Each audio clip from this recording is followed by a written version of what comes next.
So if you're a newcomer to my channel, you might not actually know this yet, but I actually do indoor and outdoor gardening content. So I am just as passionate about growing my outdoor garden as I am my indoor jungle. Although I guess I don't really spend as much money on outdoor plants as I do indoor plants, but it's okay. So unless you were living under a total rock this entire year, you probably heard about the incredible surge of seed purchases that happened as the initial panic of the coronavirus hit.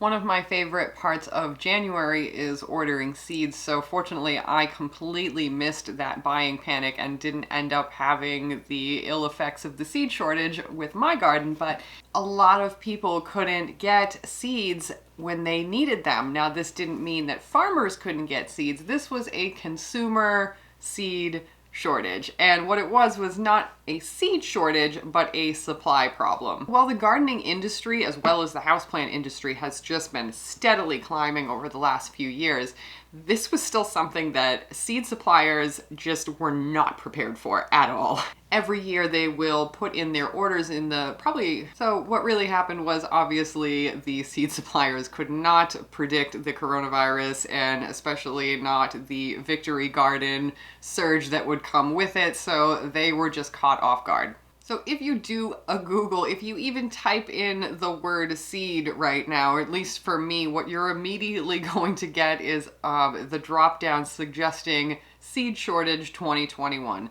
If you look on YouTube, there is a lot of content about a potential seeds shortage coming up next year because of the coronavirus.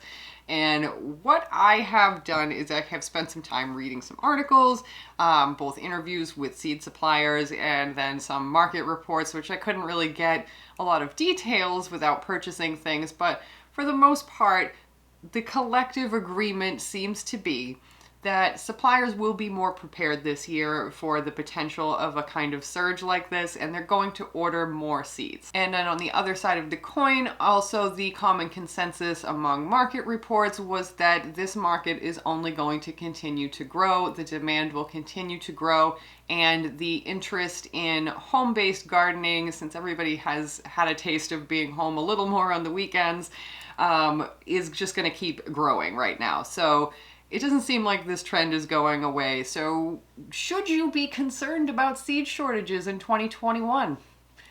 The only answer I can give you is maybe, but probably not, but maybe.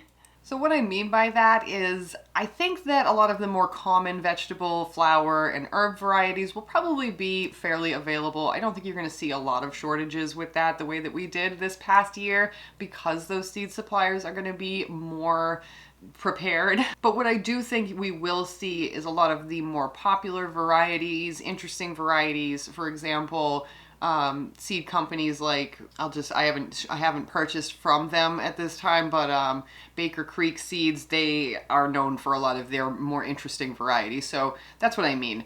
Some of those social media, perhaps popular varieties, Floret Flowers, are for sure going to sell out even faster than they usually do. Based on that, despite the fact that I have a giant seed collection we're about to dive into, I did do a lot of, well, hopefully all of, but I'm sure I'll buy more.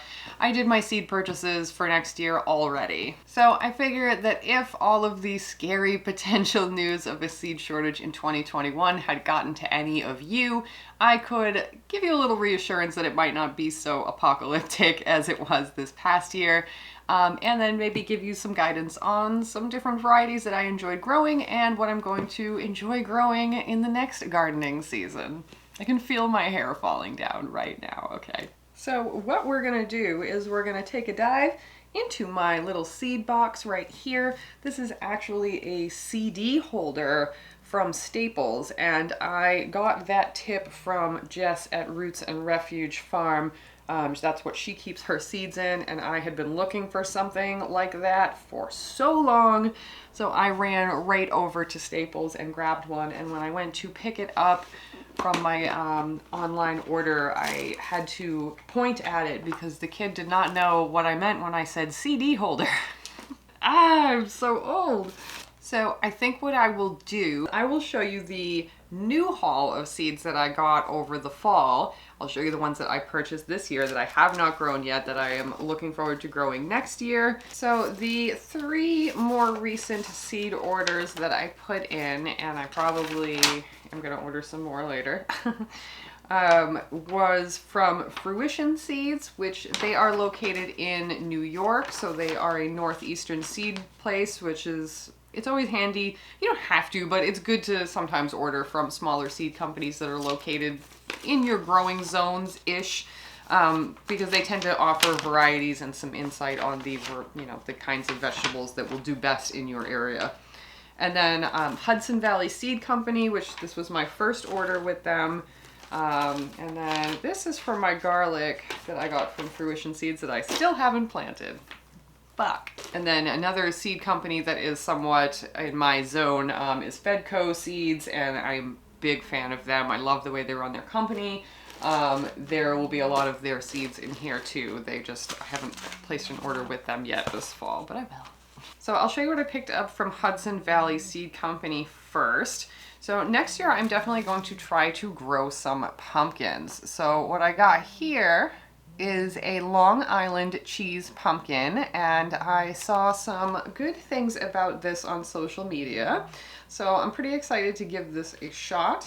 And I also picked up, again, shopping for my region, the New England pie pumpkin, which is a staple among farmers in my area for obvious reasons. Another one I was dying to try, and this is a 100%, I fully admit, from watching Roots and Refuge videos over the summertime, and that is the Silver Slicer cucumber. I picked this up because Jess would always swear that these were really good no matter what size you got to them. A lot of cucumbers, if you pick them too early, they will get big and kind of like mealy and a little bit bitter. But she said that these are almost always just perfect, doesn't matter what size you pick them at. And these were bred by Cornell for its powdery mildew resistance, which is a huge problem in the Northeast. And then another seed packet that I picked up, these are a fairly common variety. This is Aunt Molly's ground cherry. Ground cherries are also something that I got turned on to from watching Roots and Refuge. We actually call them gooseberries here, so I didn't realize that those were kind of the same thing. There's different varieties, obviously, but this is the kind of standard variety in my eyes, so I picked this up. I have a pineapple variety already, which you will see later. And then also from Hudson Valley Seed Co, I also picked up this blushed oak lettuce right here. That just looks gorgeous. I miss lettuce season so much already. I will probably be restarting my hydroponics system up, which I did unbox on my channel, but I filmed but never got around to editing the update on that, but it did work. So if you were curious, some complaints, but it did work. So next up is my recent Fruition Seeds haul, and you'll see lots more of their seeds. I actually encountered them the first time at the Boston Flower Show, which is now in my memory as the first big event that I turned down going to, because I was like, yeah, this is not gonna happen. They're gonna close this down, and sure enough they did right after the first day. So another gift to my life from the Roots and Refuge channel has been me growing holy basil, aka Tulsi. So in the practice of herbalism and Ayurvedic medicine, this is called an adaptogen, which means that it is just like an all-over helpful thing for you to consume. It's just good for you in so many different ways, and maybe I'll do more videos on that as I get a little bit more knowledgeable. I do have a friend that I'm dying to interview for my channel who can help us out with that. Next up is boneset. This is another medicinal plant.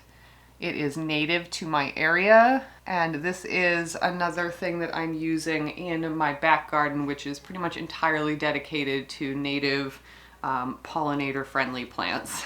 Next up we have feverfew. Same thing, this is another medicinal plant. And I do not have any of this growing in my yard right now, so I am pretty excited to try this out next year. So next up, keeping with the medicinal and beneficial plants going in my yard, this is a beautiful mix of calendula. It's called the Remembrance Mix. And this is the kind of stuff that I feel like will probably sell out quickly. It's those really like fun to grow varieties. People are definitely really into floral arrangement now. I'm noticing that's making a pretty big comeback.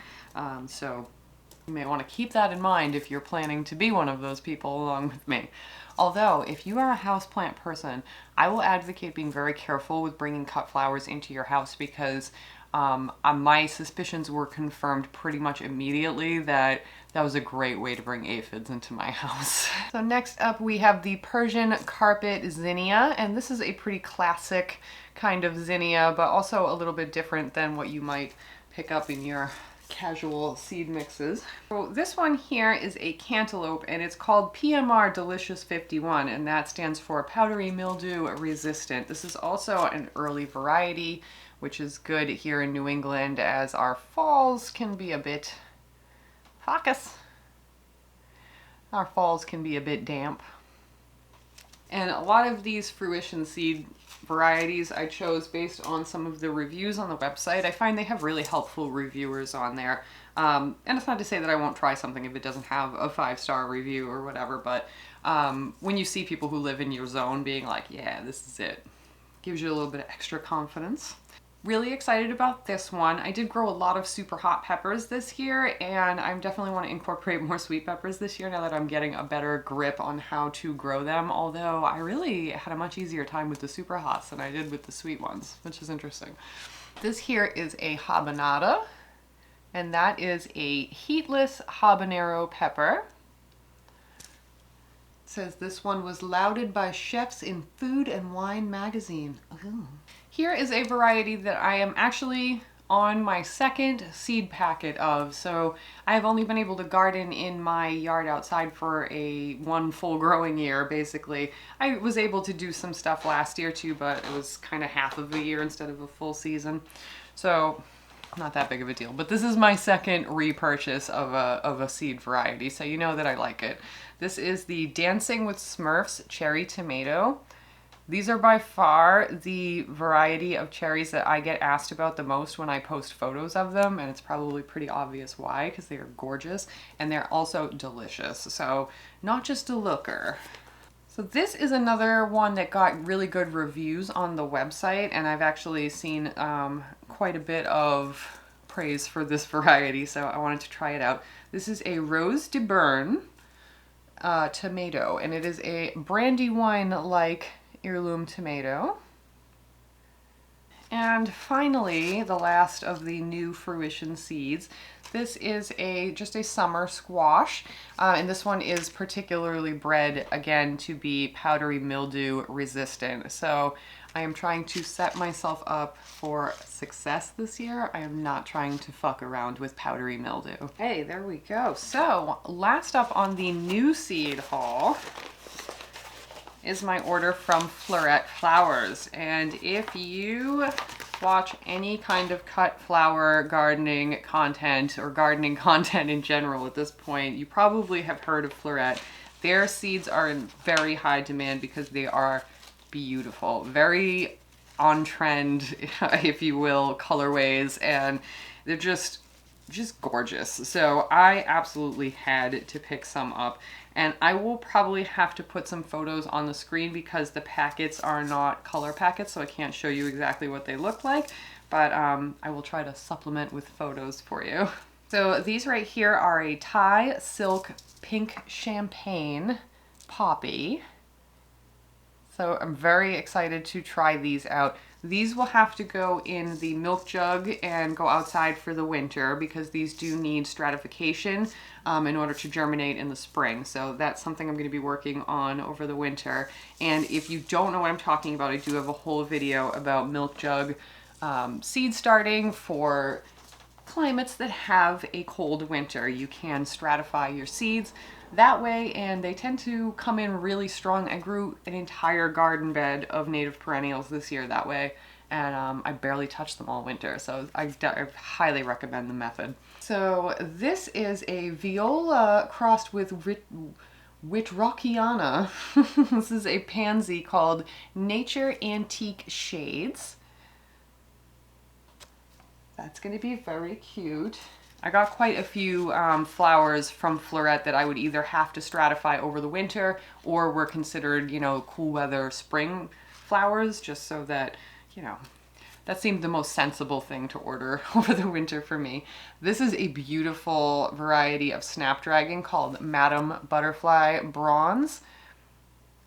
I absolutely fell in love with snapdragons this year growing them. I grew a few different varieties. I didn't do a very good job of labeling and separating them, so I'm going to try to be better about that this year. These are a gorgeous apricot mix of straw flower. This is another plant I had a really great time growing for the first time. I noticed that they had quite a bit of mildew issues, so this year I'm going to be really careful to plant them a little bit further apart. I think I had them clustered too closely together and they weren't able to dry out after the rain. And now I have 3 different kinds of sweet pea, which is probably my favorite thing I think that I grew last year.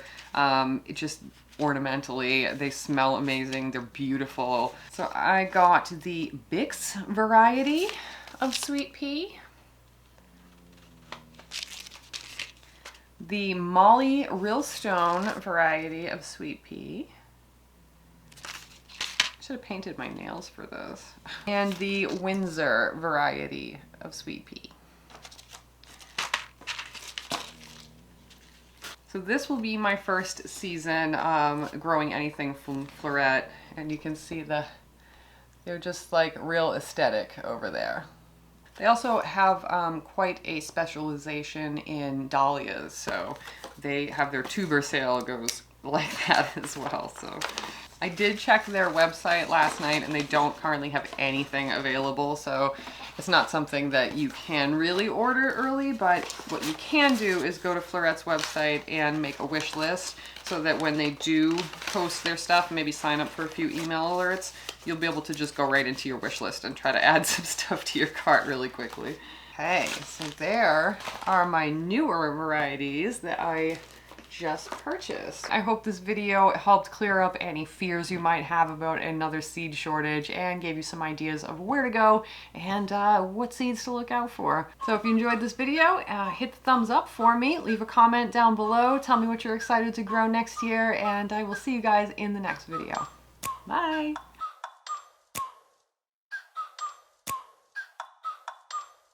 Like, ride with me if you ride with me, you can slide with me if you feel like 550 on the 5 sticky, come get high with me, that's a deal, right? Ride with me if you ride with me, you can slide with me if you feel like 550 on the 5 sticky, come get high with me, that's a deal, right?